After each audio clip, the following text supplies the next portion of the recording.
Morning, welcome back to my YouTube channel.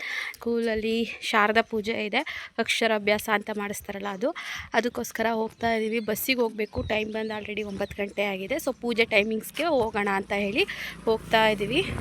ಬಸ್ಗೆ weight ಮಾಡ್ತಾ ಇದ್ದವು ಬಸ್ ಸ್ಟಾಪಲ್ಲಿ. ಬಸ್ಸು ಕೆಟ್ಟೋಗಿದೆ ಅಂದರು. ಸರಿ ಇನ್ನೇನಕ್ಕೆ ಹೋಗೋದು, ಆಟೋ ಯಾವ್ದಾದ್ರು ಬಂದರೆ ಹೋಗೋಣ ಅಂತೇಳಿ ವೆಯ್ಟ್ ಮಾಡ್ತಿದ್ದು. ಹಾಗೆ ಕಾಲೇಜ್ ಮಕ್ಕಳು ಕೂಡ ಎಲ್ಲ ಅಲ್ಲಿ ಜಗ್ತಿ ಮೇಲೆ ಕೂತಿದ್ರು. ಬಸ್ ಬರಲ್ವಾ, ಏನು ಮಾಡೋದು ಅಂತ ಹೇಳಿ ಎಲ್ಲರೂ ಕೂತಿದ್ರು. ಅಲ್ಲಿ ಮುಂಡೂರಿಂದ ಆಟೋ ಸಿಕ್ತು. ಆಟೋಗೆ ಬಂದು ಸಾಲಿಗ್ರಾಮದಲ್ಲಿ ಒಂದು 20 ಮಿನಿಟ್ಸ್ ವೆಯ್ಟ್ ಮಾಡಿದ್ರು.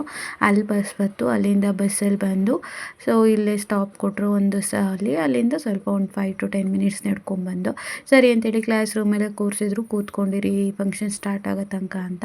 ಒಂದು 10 to 15 ಮಿನಿಟ್ಸ್ ಕೂತಿದ್ದು. ಫಂಕ್ಷನ್ ಸ್ಟಾರ್ಟ್ ಆಯಿತು. ಸರಿ ಅಂತೇಳಿ ಫಂಕ್ಷನ್ ಹಾಲ್ಗೆ ಹೋಗ್ತಾ ಇದ್ದು. ಆಲ್ರೆಡಿ ತುಂತುರು ಮಳೆ ಹನಿ ಸ್ಟಾರ್ಟ್ ಆಗಿತ್ತು ಅಂತಲೇ ಹೇಳ್ಬೋದು. ತುಂಬ ಚೆನ್ನಾಗಿ ಮಾಡಿದರು ಆರ್ಗನೈಸ್ ಎಲ್ಲ.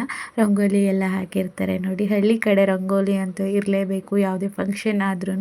ಸರಿ ಅಂತ ಹೇಳಿ ನಾವು ಹೋದಾಗ ಇನ್ನು ಜನ ಬಂದಿರಲಿಲ್ಲ ನೋಡಿ, ಇಷ್ಟೇ ಜನ ಇರೋದು. ಆಮೇಲಿಂದ ಒಬ್ಬೊಬ್ಬರು ಎಲ್ಲ ಪೇರೆಂಟ್ಸ್ಗಳು ಬಂದರು. ತುಂಬ ಜನ, ಹಾಲೇ ತುಂಬೋಗಿತ್ತು ಅಂತ ಹೇಳ್ಬೋದು ಲಾಸ್ಟಲ್ಲಿ. ಕೆಲವೊಬ್ಬರೆಲ್ಲ ಸ್ವಲ್ಪ ಲೇಟಾಗೂ ಬಂದರು. ನಾನು ಸ್ಟಾರ್ಟಿಂಗು ಅಮ್ಮನ ಹತ್ರನೇ ಮಾಡಿಸೋಣ, ಅಮ್ಮನೇ ಪೂಜೆ ಮಾಡಿಸ್ಲಿ ಪಾಪು ಕೈಲಿ ಅಂತಲೇ ಅಂದ್ಕೊಂಡು ಬಂದಿದ್ದು. ಬಟ್ ಎಲ್ಲ ಉಲ್ಟಾ ಆಗೋಯಿತು. ಏನು ವಿಚಾರ ಅಂತ ಹೇಳಿ ಮುಂದೆ ವ್ಲಾಗ್ ನೋಡಿ ನಿಮಗೆ ಗೊತ್ತಾಗುತ್ತೆ. ಕೃತು ಗೊಂಬೆ ಥರ ಕಾಣ್ತಿದ್ದಾಳಲ್ವ, ಗೊಂಬೆ ಥರ ಕಾಣ್ತಿದ್ದಾಳೆ ಅಂತ ಹೇಳಿದ್ರೆ ಕಮೆಂಟ್ ಹಾಕಿ ಯಾವ ಥರ ಕಾಣ್ತಿದ್ದಾಳೆ ಅಂತ. ಅಪ್ಪುನ ಅಲ್ಲಿ ಮನೇಲೇ ಬಿಚ್ಚಿಬಿಟ್ಟು ಹೇರ್ಗೆ ಹಾಕಿದ್ನಲ್ವ, ಅದನ್ನು ನಾನು ಪರ್ಸೊಳಿಗೆ ಹಾಕಿದ್ದಾಳೆ. ಹಿಂಗೆ ಚಂಡಿ ಅಂದರೆ ಫುಲ್ ಚಂಡಿ ಮಾಡಿಬಿಟ್ಲು. ಅಲ್ಲಿ ಬೇರೆ ಪ್ರಿಪ್ರೇಷನ್ ಮಾಡ್ಕೊತಾ ಇದ್ರು, ನಾವೆಲ್ಲ ಕೂತಿದ್ದೋ. ನಾನು ಯೂಟ್ಯೂಬ್ ಇನ್ಸ್ಟಾಗ್ರಾಮ್ ನೋಡ್ಕೊಂಡು ಸುಮ್ಮನೆ ಟೈಮ್ ಪಾಸ್ ಮಾಡ್ತಿದ್ದೆ. ಗಲಾಟೆ ಸ್ಟಾರ್ಟ್ ಆಗಿತ್ತು ಅಂತಲೇ ಹೇಳಬಹುದು. ಅದರಲ್ಲೂ ನೀವು ನಮ್ಮ ಮಗಳನ್ನ ಕೇಳಬೇಕಾ, ಹುಟ್ಟು ಕೀಟ್ಲೆ ಅಲ್ಲಿ ಅಕ್ಕಿ ತೊಗೊಳೋದು, ಕಾಯಿ ತೊಗೊಳೋದು, ಬಾಳೆಹಣ್ಣು ಕೈ ಹಾಕೋದು ಎಲ್ಲ ಮಾಡ್ತಾಯಿದ್ಲು.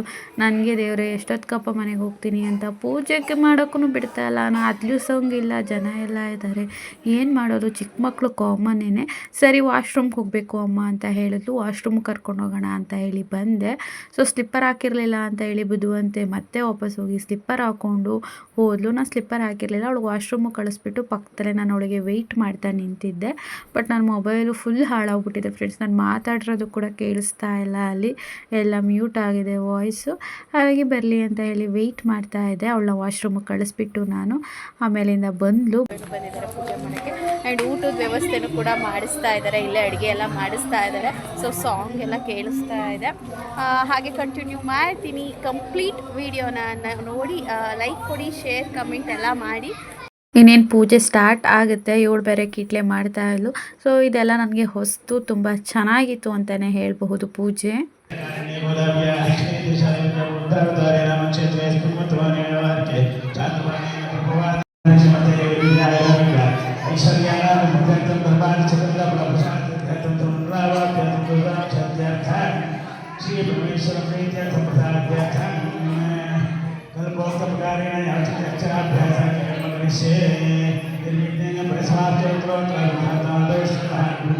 ಈ ಟೈಮಲ್ಲಿ ಕೃತವರಪ್ಪ ಅಂದರೆ ತುಂಬ ಚೆನ್ನಾಗಿರೋದು. ಕೆಲವೊಬ್ಬರು ಆಲ್ಮೋಸ್ಟ್ ಅವ್ರ ಅಮ್ಮದಿರೇ ಬಂದಿದ್ದರು, ಕೆಲವೊಬ್ಬರು ಮಾತ್ರ ಅಮ್ಮ ಅಪ್ಪ ಇಬ್ಬರು ಬಂದಿದ್ದರು. ನಾನು ಆಬ್ವಿಯಸ್ಲಿ ಮಿಸ್ ಮಾಡಿಕೊಂಡೆ. ಬೇಜಾರಾಯಿತು. ಒಂದು ಕಡೆ ಇರಬೇಕಿತ್ತು, ಖುಷಿ ಪಡೋರು ಇವತ್ತು ಅಂತ ಹೇಳಿ. ತುಂಬ ಜನ ತಾಯಿದಿರೇ ಬಂದಿತ್ತು, ಅದೊಂದು ಸ್ವಲ್ಪ ಸಮಾಧಾನ ಆಯಿತು. ಎಲ್ಲ ಅಪ್ಪ ಅಮ್ಮ ಬಂದು ನಾನು ಒಬ್ಬಳೇ ಕೂತಿದ್ದಿದ್ರೆ ಆಬ್ವಿಯಸ್ಲಿ ಅತ್ತೆ ಬಿಡಿವನೋ ಏನೋ ಅದೆಲ್ಲ ನೋಡಿ, ಅಂದರೆ ನನಗೆ ಆ ಭಾಗ್ಯ ಇಲ್ವಲ್ಲಪ್ಪ ದೇವ್ರೆ, ಕಿತ್ಕೊಬಿಟ್ಟಲ್ಲ ಇಷ್ಟು ಚಿಕ್ಕ ವಯಸ್ಸಿಗೆ ಅಂತ. ನನ್ನ ಪುಣ್ಯಕ್ಕೆ ನನಗೆ ಆ ಫೀಲ್ ಆಗೋಕ್ಕೆ ಮೋಸ್ಟ್ಲಿ ಆ ಶಾರದಮ್ಮನೇ ಬಿಟ್ಟಿಲ್ಲ ಅನ್ನಿಸ್ತದೆ. ಯಾಕಂದರೆ ಎಲ್ಲರೂ ಹಳ್ಳಿ ಜನ ಆಗಿರೋದ್ರಿಂದ ಎಲ್ಲರೂ ಕೆಲಸಕ್ಕೆ ಹೋಗಿರ್ತಾರೆ ಹಳ್ಳಿ ಕಡೆ. ಹಾಗಾಗಿ ತಾಯಿದಿರೇ ಬಂದಿದ್ದರು. ಅದನ್ನು ನೋಡಿ ನನಗೆ ಅಷ್ಟು ಫೀಲ್ ಆಗಲಿಲ್ಲ. ಸದ್ಯ ಒಟ್ಟಿಗೆ ಸ್ವಲ್ಪ ಮಟ್ಟಿಗೆ ಖುಷಿಯಾಗೇ ಇದ್ದೆ. ಪೂಜೆ ಅಲ್ವಾ, ಎಲ್ಲ ಒಳ್ಳೆಯದಾಗಲಿ ಅಂತಲೇ ಹೇಳಿ ಖುಷಿಯಾಗಿದ್ದೆ. ಮಗಳು ವಿಚಾರಕ್ಕೆ ಅಂತ ಹೇಳಿದ್ರೆ ಎಷ್ಟೇ ಬೇಜಾರಾಗಿದ್ರೂ ಮುಖದಲ್ಲೊಂದು ಚಿಕ್ಕ ಸ್ಮೈಲ್ ಇದ್ದೇ ಇರುತ್ತೆ. ಹಾಗೆ ಏನೋ ಮಂತ್ರ ಎಲ್ಲ ಹೇಳಿ ಅದನ್ನೆಲ್ಲ ಮುಗಿಸಿದ್ರು. ನೆಕ್ಸ್ಟ್ ಪೂಜೆ ಇದೆ ಅಂತ ಹೇಳಿದ್ರು, ಅಕ್ಷರಾಭ್ಯಾಸ ಮಾಡಿಸಿದ್ರು. ನಾನು ಅಮ್ಮನ ಕೈಲೇ ಮಾಡಿಸೋಣ, ಚೆನ್ನಾಗಿರುತ್ತೆ ಅಂತ ಹೇಳಿ ಕೂರಿಸಿದ್ದೆ. ಬರೀ ನಾನು ಅಂದ್ಕೊಂಡೆ ಆ ಅನ್ನೋದನ್ನು ಬರೆಸ್ತಾರೆ ಮೊದಲನೇ ಅಕ್ಷರನ ಅಂತೇಳಿ ನಾನು ಅಮ್ಮಂಗೆ ಹೇಳ್ಕೊಟ್ಟಿದ್ದೆ ಅದನ್ನು ಬರಿ ಅಂತ. ಬಟ್ ಲಾಸ್ಟ್ ಮೂಮೆಂಟಲ್ಲಿ ಮಂತ್ರ ಹೇಳಿದ್ರು. ಹಾಗಾಗಿ ನಮ್ಮ ಅಮ್ಮಂಗೆ ಮಂತ್ರ ಬರೆಯೋಕ್ಕೆ ಬರಲ್ಲ ಅಂತ ಹೇಳಿ ಅದನ್ನು ನಾನೇ ಬರ್ಸೋಣ ಕೃತು ಕೈಲಿ ಅಂತೇಳಿ ನಾನೇ ತೊಡೆ ಮೇಲೆ ಕೂರಿಸ್ಕೊಂಡು ಬರೆಸ್ತಾ ಇದ್ದೀನಿ. ಇವತ್ತು ನಮ್ಮಮ್ಮ ಅವರಿಗೆ ಓದೋಕ್ಕೆ ಎಜುಕೇಷನ್ ಇರಲಿಲ್ಲ. 3ನೇ ಕ್ಲಾಸು 4ನೇ ಕ್ಲಾಸ್ ಅಷ್ಟೇ ಓದಿರೋದು. ನಮ್ಮ ಅಮ್ಮಂಗೆ ಐ ಎಲ್ಲ 1-2-3 ಅಕ್ಷರ ಮಹಾ ತನಕನೂ ಬರೆಯೋಕ್ಕೆ ಬರುತ್ತೆ. ನಮ್ಮ ಅಜ್ಜಿಗೂ ಬರೆಯೋಕ್ಕೆ ಬರ್ತಾರೆ. ಆವಾಗ ಈ ಥರದ್ದು ಪ್ರಾಮುಖ್ಯತೆ ಎಜುಕೇಷನ್ಗೆ ಇರಲಿಲ್ಲ. ಇದ್ದಿದ್ರೆ ಅವರು ಕೂಡ ತುಂಬ ಚೆನ್ನಾಗಿ ಓದಿರೋರು ಅಂತಲೇ ಹೇಳ್ಬೋದು. ನಮ್ಮ ಅಮ್ಮನ ಹೆಸರೆಲ್ಲ ಬರೆಯುತ್ತೆ, ಅಷ್ಟೇ ಕಲ್ತಿರೋದು ನಮ್ಮಮ್ಮ.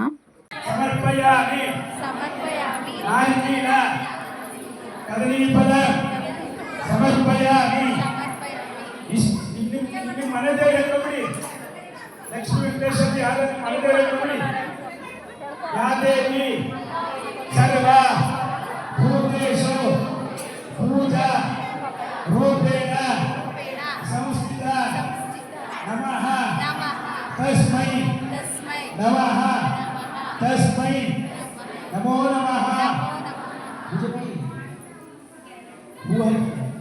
ಅರ್ಚನಾ ಮಾಡೋದು ಚುಚ್ಚು ಪೂಜೆ ಮಾಡಿ ಹೇಳಿ ಸರ್ವಮಂಗಳ ಮಾಂಗಲ್ಯೆ ಶಿವೆ ಸರ್ವಾರ್ಥ ಸಾಧಕೆ ಶರಣ್ಯೆ ತ್ರ್ಯಂಬಕೆ ದೇವಿ ನಾರಾಯಣಿ ನಮೋಸ್ತುತೆ ಹರಿದ್ರ ಕುಂಕುಮ ಸಮಸ್ತ ಮಂಗಳ ದ್ರವ್ಯಾಣಿ ಸಮರ್ಪಯಾಮಿ ಪುಷ್ಪಮಾಲಾ ಸಮರ್ಪಯಾಮಿ ಪುಷ್ಪೈಃ ಪೂಜಯಾಮಿ ಸುಗುಣಾಯ ಏಕದಂತಾಯ ನಮಃ. ನೀವು ನೋಡ್ತಾ ಇರ್ಬೋದು ಅವ್ರು ಹೇಳ್ಕೊಟ್ಟಂಗೆ ಮಂತ್ರ ಹೇಳ್ತಾ ಇದ್ದೋ. ಹಾಗೆ ಗಂಧದ ಕಡ್ಡಿನ ಅವರೇ ಕೊಟ್ಟರು ಹಚ್ಬಿಟ್ಟು ಲಾಸ್ಟಲ್ಲಿ ಅಲ್ಲಿಗೆ ಪೂಜೆ ಮಾಡಿ ಅಂತ ಹೇಳಿ ಕೃತಕೈಲಿ ಪೂಜೆ ಮಾಡಿಸ್ಬೇಕಿತ್ತು. ಅವರೇನೋ ವೆಯ್ಟ್ ಮಾಡಿ ಅಂತ ಹೇಳಿದ್ರು, ಅದಕ್ಕೋಸ್ಕರ ವೆಯ್ಟ್ ಮಾಡ್ತಾ ಇದ್ದೋ. ಅವ್ರ ಮಂತ್ರ ಹೇಳ್ದಂಗೆ ನಾವು ಕೂಡ ಹೇಳ್ಕೊಂಡು ಪೂಜೆ ಮಾಡ್ತಿದ್ದೋ.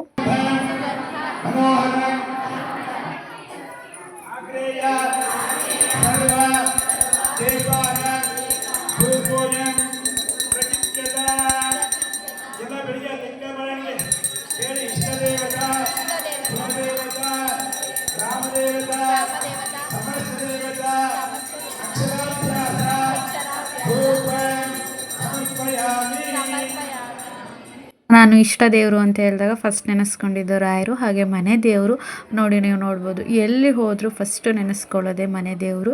ಹಾಗಾಗಿ ನಮ್ಮದು ಮೇಲ್ಕೋಟೆ ಚಲೋನಾರಾಯಣ ನೆನೆಸ್ಕೊಂಡು, ಹಾಗೆ ರಾಯರು ಹಾಗೆ ಲಕ್ಷ್ಮೀ ಎಲ್ಲರೂ ನೆನೆಸ್ಕೊಂಡು, ದೇವರೇ ವಿದ್ಯೆ ಬುದ್ಧಿ ಕೊಡಪ್ಪ ನನ್ನ ಮಗಳಿಗೆ, ನಮ್ಮನ್ನ ಆಡ್ಕೊಳ್ಳೋರು ಮುಂದೆ ನಾವು ಜಾರು ಬೀಳಬಾರ್ದು, ನನ್ನ ಮಗಳನ್ನ ಒಂದು ಲೆವೆಲ್ಗೆ ಓದಿಸಿ ಅವಳ ಕಾಲ ಮೇಲೆ ಅವಳು ನಿಂತ್ಕೊಂಡು ತೋರಿಸ್ತೀನಲ್ವ, ಅದೇ ನಮಗೆ ಆಡ್ಕೊಳ್ಳೋರಿಗೆ, ನಮ್ಗೆ ಆಗದೆ ಹೋದವ್ರಿಗೆ, ಹಿತಶತ್ರುಗಳಿಗೆ ನಾವು ಕೊಡೋವಂತಹ ಒಂದು ಜವಾಬ್ ಅಂತ ಹೇಳ್ಬೋದು, ಉತ್ತರ ಅಂತ ಹೇಳ್ಬೋದು ಅಂತ ನಾನು ಕೇಳ್ಕೊಂಡಿದ್ದಷ್ಟೇ.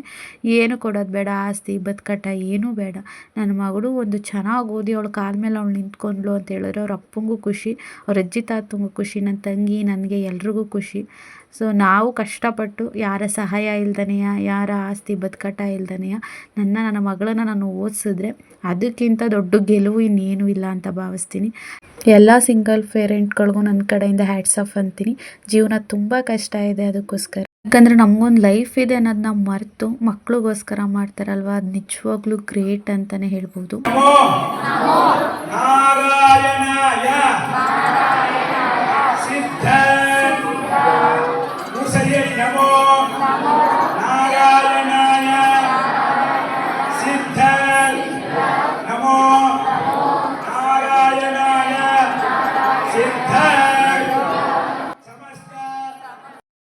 ಹಾಗೆ ಕಿವಿಲಿ ಹೇಳಿ ಅಂತ ಇದ್ರು, 3 ಸಲ ಮಂತ್ರ ಹೇಳ್ಕೊಡ್ತಾಯಿದ್ರು, ಕಿವಿಲಿ ಹೇಳ್ತಾ ಇದ್ದು. ನಂಗೆ ತುಂಬ ಖುಷಿ ಆಯಿತು. ಇದು ಯಾವಾಗಲೂ ಈ ಥರದ್ದು ಪೂಜೆ ನಾನು ಮಾಡಿರಲಿಲ್ವಲ್ಲ, ಹಾಗಾಗಿ ಫಸ್ಟ್ ಟೈಮ್. ಹಾಗೆ ಕಾಲ್ಗೂ ಬೀಳಬೇಕು ಅಂತ ಅಂದರು, ನಾನು ಫಸ್ಟ್ ಬೇಡ ಅಂದೆ. ಬಟ್ ಅದು ಪೂಜೆ ಆದಮೇಲೆ ಲಾಸ್ಟಲ್ಲಿ ಅದು ಬೀಳ್ದು ಅದು ತಂದೆ ತಾಯಿ ಆಶೀರ್ವಾದ ತಗೋಬೇಕಂತೆ. ಹಾಗಾಗಿ ಸರಿ ಅಂತ ಹೇಳಿ ಕಾಲಿಗೆ ಬಿದ್ಲು ಮಗುನು. ನಾನು ಆಶೀರ್ವಾದ ಮಾಡಿದೆ, 100 ಕಾಲ ಚೆನ್ನಾಗಿ ಬದುಕಿ ಬಾಳವ ಅಂತ. ಹಾಗೆ ನೋಡಿ ಹಿಂಗೆ ಕೀಟ್ಲೆ ಮಾಡ್ತಿದ್ದಾಳೆ ಅಂದರೆ, ನಾನು ಹಾಕಿದ ಬಳೆಗಳನ್ನೇ ತೆಗ್ದು ಹಾಕಿದ್ದಾಳೆ, ಹಾಗೆ ಸೊಂಟದ ಪಟ್ಟಿ ವೇಲ್ ತೆಗ್ದು ಹಾಕಿದ್ದಾಳೆ, ತಲೆಗೆ ಹಾಕಿದಂತಹ ಏರ್ ಬೆಂಟ್ ತೆಗ್ದು ಹಾಕಿದ್ದಾಳೆ, ಎಲ್ಲನೂ ತೆಗ್ದಾಕಿ ಹೆಂಗೆ ಹಠ ಮಾಡ್ತಿದ್ದಾಳೆ ಅಂದರೆ, ಅವ್ರ ಅಜ್ಜಿನ ಆ ಥರ ಕೆಡಿಕೊಂಡು ಪಪ್ಪಿ ಕೊಡಿಸ್ಕೊಂಡು ಹಾಗೆ ಮಲಗಿಸ್ಕೊಳ್ಳೋದು. ಮನೇಲಿದ್ದಾಗ ಆ ಥರ ಮಾಡ್ತಾಳಲ್ಲ, ಹಾಗಾಗಿ ನನಗೂ ಇಷ್ಟು ಸಿಟ್ಟೆತ್ತಿತ್ತು ಅಂದರೆ ಅಷ್ಟು ಚೇಷ್ಟೆ ಮಾಡ್ತಿದ್ದಾಳೆ. ಅಷ್ಟು ಟೀಚರ್ಸ್ ಇದ್ರೂ ಯಾರಿಗೂ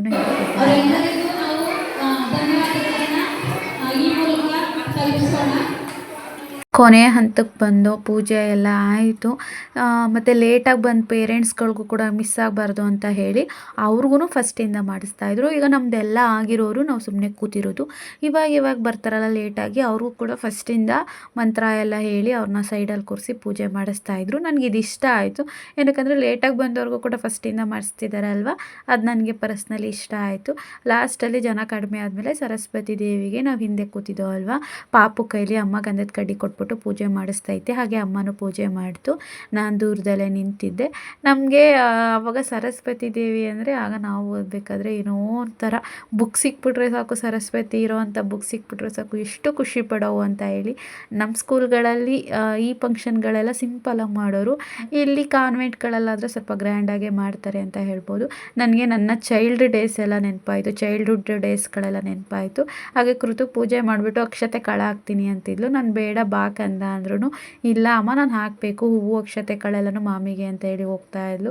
ಸರಿ ಅಂತ ಅಲ್ಲಿಂದ ಬಂದು ಕೂತ್ಕೊಂಡು ನಮ್ಮ ಹಿಂದ್ಗಡೆ ಎಷ್ಟು ಜನ ಇದ್ದಾರೆ ನೋಡಿ, ಫುಲ್ಲು ಜಾಸ್ತಿ ಜನನೇ ಇದ್ದರು. ಪೂಜೆ ಆದಮೇಲೆ ಸ್ವಲ್ಪ ಆ ಕಡೆ ಈ ಕಡೆ ಚೆಲ್ಲಾಪಿಲ್ಲಿ ಆಗ್ಬಿಟ್ಟಿದ್ದಾರೆ.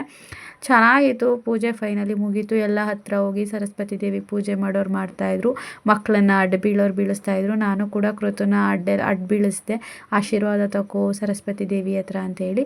ಕೊನೆಗೆ ಸಾಂಗ್ ಏನು ಹಾಕಿರಲಿಲ್ಲ. ಇವಳು ನಮ್ಮ ಪುಟಾಣಿ ಇದ್ದಾಳಲ್ಲ ಕೀಟ್ಲೆ, ಇವಳೇ ಡ್ಯಾನ್ಸ್ ಮಾಡ್ತಾಯಿದ್ಲು. ಡ್ಯಾನ್ಸ್ ಮಾಡ್ತೀನಿ ಅಮ್ಮ ಅಂತ. ನಾನು ಸರಿ ಪೂಜೆ ಮುಗೀತಲ್ವ ಈಗ ಹೆಂಗಾರು ಕುಣ್ಕೊಳ್ಳವ ಅಂದ್ಬಿಟ್ಟು ಸುಮ್ಮನಾದೆ. ಆಗ ಅವನು ಬಂದು ಡ್ಯಾನ್ಸ್ ಮಾಡ್ತೀನಿ ಅಂತ. ಅವನು ಸರ ಬಿಚ್ಚಾಕಿದ್ಲು. ಸರ ಹಾಕಮ್ಮ ಅಂದ್ಬಿಟ್ಟು ರಂಜನ್ ಹತ್ರ ಸರ ಹಾಕಿಸ್ಕೊತಾ ಇದ್ಲು. ನಮ್ಮ ಕೃತು ಕೈ ಡ್ಯಾನ್ಸ್ ಮಾಡು ಅಂದರೆ ಈ ಸ್ಟೆಪ್ ಮಾಡ್ತಾಳೆ.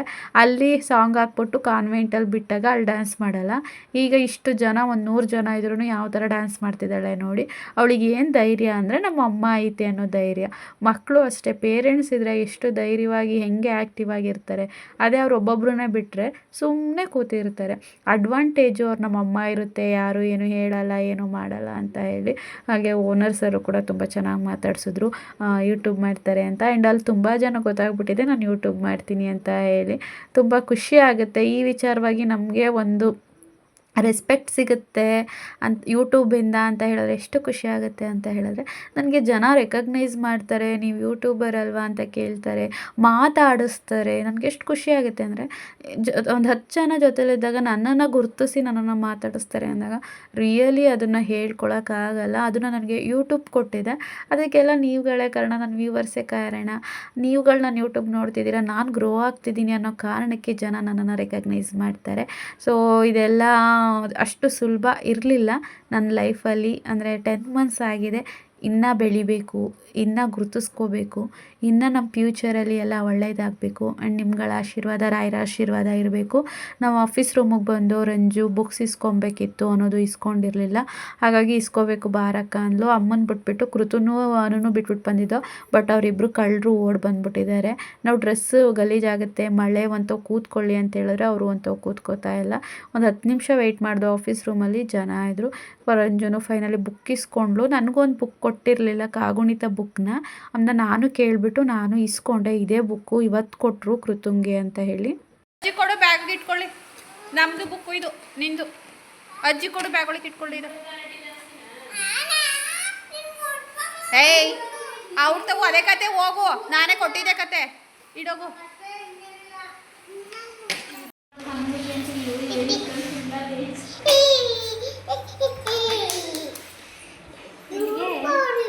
ಇದ್ರೊಳಗೆ ಸ್ಯಾರ್ ಮಾಡಿ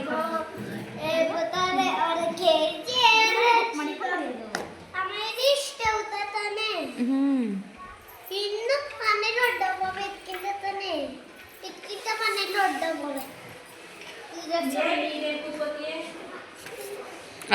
ಅವರು ಧ್ರುವ ಎಲ್ಲ ಈ ಬೆಂಚು, ನಮ್ಮ ಮುಂದ್ಗಡೆ ಬೆಂಚು. ನಾವು ಬುದ್ಧಿವಂತರು. ಮಧ್ಯದಲ್ಲೇ ಒಂದು ಇನ್ಸ್ಟಾಗ್ರಾಮಲ್ಲಿ ರೀಲ್ಸ್ ಮಾಡಿಕೊಂಡು ಚೆನ್ನಾಗಿ ಬರಲಿಲ್ಲ, ಒಂದೇ ಟೇಕಲ್ಲಿ ಹೆಂಗೆ ಬರುತ್ತೋ ಹಂಗೆ ಮಾಡಿಕೊಂಡು. ಆಮೇಲೆ ಜನ ಯಾರೂ ಬಂದಿಲ್ಲ ಕ್ಲಾಸ್ ರೂಮ್ಗೆ. ನಮಗೆ ಅಲ್ಲಿ ಗಲಾಟೆ ಜಾಸ್ತಿ. ಅಮ್ಮ ಬೇರೆ ತಲೆನೋವು ಸ್ಟಾರ್ಟ್ ಆಗ್ತಿತ್ತು ಅಂದ್ವಲ್ಲ, ಆಫೀಸಿಗೆ ಬಂದಿದ್ವಲ್ಲ ಬುಕ್ ಇಸ್ಕೊಳ್ಳೋಕ್ಕೆ ಅಂತೇಳಿ ಬುಕ್ ಇಸ್ಕೊಂಡು ಅದ್ರ ಪಕ್ಕದಲ್ಲೇ ಕೃತು ಅವ್ರ ಕ್ಲಾಸ್ ರೂಮ್ ಇರೋದು, ಅಲ್ಲಿಗೆ ಬಂದು ಕೂತ್ಕೊಂಡು ನಾವು ಬುದ್ಧಿವಂತರು. ಸದ್ಯಕ್ಕೆ ಯಾರೂ ಇರಲಿಲ್ಲ. ನಮ್ಮ ಪುಟಾಣಿ ಸುಮ್ಮನೆ ಇದ್ಬಿಟ್ರೆ ಅವತ್ತೇನಾದ್ರು ಪ್ರಳಯ ಆಗ್ಬಿಡ್ತದೆ ಅಂತಲೇ ಹೇಳ್ಬೋದು. ನೋಡಿ ಹೆಂಗೆ ಆಡ್ತಿದ್ದಾಳೆ. ಡಸ್ಟರ್ ತೊಗೊಂಡು ಎಲ್ಲವ ಡ್ರೆಸ್ಸಿಗೆ ಇದಾಗುತ್ತಮ್ಮ ಅಂತ ಹೇಳಿದ್ರು ಕೇಳ್ತಾ ಇಲ್ಲ. ನಾನು ಎಷ್ಟು ಎಷ್ಟು ಲೆವೆಲ್ಗೆ ನೈಸ್ ಮಾಡ್ಬೋದು, ಎಷ್ಟು ಲೆವೆಲ್ಗೆ ಅದ್ಲಿಸ್ಬೋದು ಎಲ್ಲನೂ ಅದ್ಲಿಸಿದ್ದೀನಿ. ಮಕ್ಕಳೇ ಹಂಗೆ ಹೋಗಿ ಏನೂ ಮಾಡೋಕ್ಕಾಗೋದಿಲ್ಲ, ನಾವು ಅಡ್ಜಸ್ಟ್ ಮಾಡ್ಕೊಬೇಕು. ಅವ್ರಿಗೆ ಬುದ್ಧಿ ಬರೋಷ್ಟರಲ್ಲಿ ನಮ್ಮ ವಯಸ್ಸಾಗಿರುತ್ತೆ. ಅವ್ರ ಮಕ್ಕಳಾಗಿದ್ದಾಗ ಏಜಲ್ಲಿದ್ರೂ ಏನೂ ಮಾಡೋಕ್ಕಾಗಲ್ಲ. ಅವ್ರು ಹೇಳ್ದಂಗೆ ಕೇಳಬೇಕು. ವಯಸ್ಸಿದ್ದಾಗಲೂ ಅವ್ರು ಹೇಳ್ದಂಗೆ ಕೇಳಬೇಕು, ವಯಸ್ಸಾದ್ಮೇಲೂ ಅವ್ರು ಹೇಳ್ದಂಗೆ ಕೇಳಬೇಕು. ಸೊ ಒಂಥರ ಚೆಂದ ಇದೆ ಅಲ್ವ ಲೈಫು, ಎಲ್ಲ ಮಕ್ಳಿಗೋಸ್ಕರ. ಅವ್ರು ಹುಟ್ಟಿದಾಗಿಂದ ನಮಗೆ ವಯಸ್ಸಾಗೋ ತನಕನೂ ಕೂಡ ನಾವು ಮಕ್ಳಿಗೋಸ್ಕರನೇ ಅಂತಲೇ ಮಾಡ್ತೀವಿ. ನಮ್ಮಪ್ಪನೂ ಅಷ್ಟೇ ನನಗೆ ನನ್ನ ತಂಗಿಗೆ ಅಂತ ಮಾಡ್ತಿದ್ದಾರೆ. ನಾವು ನಮ್ಮ ಮಕ್ಳಿಗೆ ಏನು ಮಾಡ್ತಿದ್ದೀವಿ. ಇಲ್ಲಿ ನೋಡಿ ನಮ್ಮ ಕೃತನ್ನ ಚಿನ್ನು ಟೀಚರ್ ಬಂದ್ರೆ ಬೈತಾರೆ ಬಾ. ಅದು ಯಾವ ಅಕ್ಷರ ಹೇಳು ನೋಡೋಣ. ಏನವ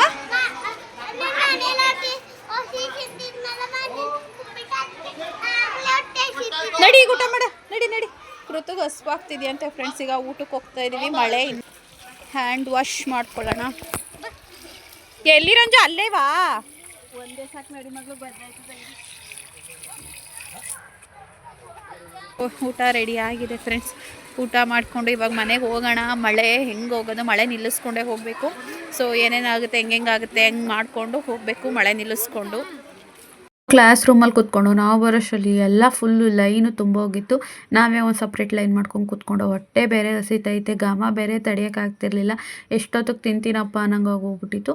ವೆಜಿಟೇಬಲ್ ಪಲಾವ್ ಮಾಡಿದ್ರು, ಚೆನ್ನಾಗಿತ್ತು. ರಂಜು ಕೋಸಂಬರಿ ಮಾಡ್ತಾವ್ರೆ ಕನಕ ಗಮ್ಮಂತ ಅದೇ ಅಂದ್ಲು. ಅಲ್ಲಿ ನೋಡಿದ್ರೆ ಕೋಸಂಬರಿನೂ ಇರಲಿಲ್ಲ. ಬಟ್ ಅವಳು ಅಂದಿದ್ದು ಗಮ್ಮಂತ ಅದೇ ಕಣಕ ಅಂತ ಹೇಳಿ. ಆದರೆ ಪಲಾವ್ದು ಅದು ಗಮ್ಮಂತ ಸ್ಮೆಲ್ ಬರ್ತಾಯಿತ್ತು, ಚೆನ್ನಾಗಿತ್ತು. ಸ್ವಲ್ಪ ಸಪ್ಪೆ ಮಾಡಿಸಿದ್ರು, ಯಾಕಂದರೆ ಮಕ್ಕಳಿಗೆ ಅಂತಲೇ ಮೇಯ್ನ್ ಊಟ ಅಡುಗೆ ಮಾಡಿಸಿರೋದ್ರಿಂದ ಮಕ್ಕಳಿಗೆ ಸಪ್ಪೆಯಾಗಿ ಮಾಡಿದರು. ಟೇಸ್ಟ್ ಅಂತೂ 100% ಸಖತ್ತಾಗಿತ್ತು.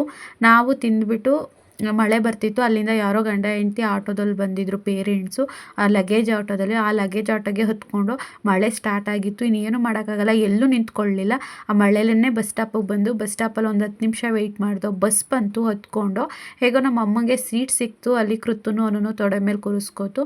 ನಾನು ರಂಜು ನಿಂತಿದ್ದೋ. ರಂಜು ಅಲ್ಲೇ ಇಳ್ಕೊಂಡ್ಳು, ತಂದ್ರೆ ಅಂತ ಬರುತ್ತೆ ಅಲ್ಲೇ ಇಳ್ಕೊಂಡ್ಳು. ಯಾಕಂದರೆ ಅವ್ರ ಗದ್ದೆಗಲ್ಲೇ ಹತ್ರ, ಅವ್ರ ಹಸ್ಬೆಂಡ್ ಗದ್ದೆ ಹತ್ರ ಇರ್ತಾರಲ್ವ, ಅಲ್ಲಿಂದ ಬೈಕಲ್ಲಿ ಹೋಗ್ತೀವಿ ಅಂತ. ನನ್ನನ್ನು ಅಮ್ಮ ಹೋಗು ಅಂತು. ಬಟ್ 3 ಜನ ಮಕ್ಕಳು, ಇಬ್ಬರು ಹೋಗೋಕ್ಕಾಗಲ್ಲ ಅಂತೇಳಿ ಬೇಡ ಬಸ್ಗೆ ಹೋಗೋಣ ಅಂದೆ. ಹಾಗೆ ರಂಜು ಅಲ್ಲೇ ಇಳ್ಕೊಂಡು ನಾವು ಸಾಲಿಗ್ರಾಮ ಬಂದು, ಸಾಲಿಗ್ರಾಮದಲ್ಲಿ ನಮ್ಮೂರವರೊಂದು ಸಿಕ್ಕ ಕೃತಿಗೆ ಚಿಪ್ಸ್ ಕೊಟ್ಟರು. ಬೇಡ ಅಂದ್ರೂ ಕೂಡ ನಮ್ಮ ವಟಾರದವರೇನೆ, ಅವರು ಅಜ್ಜಿನೇ ಆಗಬೇಕು ಕೃತಿಗೆ, ಅವ್ರು ಕೊಟ್ಟರು.